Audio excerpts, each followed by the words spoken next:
पुराने ज़माने में चीन के कुछ हिस्सों में छोटी जूतियां पहनने की एक अजीब और तकलीफ दह रस्म थी, लेकिन ये आम जूतियां नहीं थी, बल्कि ये खास तौर पर उन खवातीन के लिए बनाई जाती थी जिनके पाँव जानबूझकर छोटे कर दिए जाते थे। ये रस्म फुट बाइंडिंग कहलाती थी। इसमें कम उम्र लड़कियों के पाँव तोड़कर और सख्ती से बांधकर इन्हें छोटा और मखसूस शक्ल में ढाल दिया जाता था। ऐसे पाँव लोटस फीट कहा जाता था और इनके लिए बनी खास जूतियों को लोटस शूज कहा जाता था।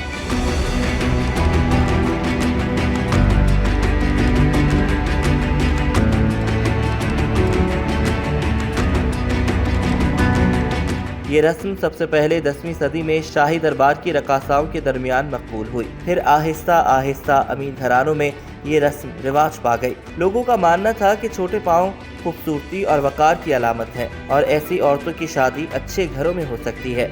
वक्त के साथ साथ ये रस्म आम होती चली गई, यहाँ तक कि 1644 से 1912 तक हुक्मरानी करने वाले चिंग खानदान के दौर तक गरीब तबके की लड़कियों के पाँव भी बांधे जाने लगे। लेकिन इस रस्म की कीमत बहुत बड़ी थी। शदीद दर्द, सारी जिंदगी की माजूरी और आम जिंदगी गुजारने में मुश्किलात।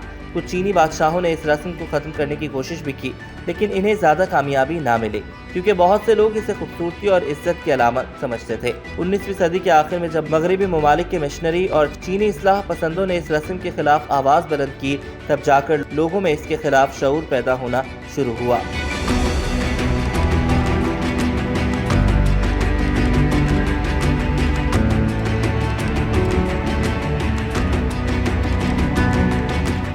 सदी के आगाज में इस पर पाबंदी लगने लगी और अमीर शहरों में ये रस्म पहले खत्म हुई, जबकि देहात में ये देर तक जारी रही।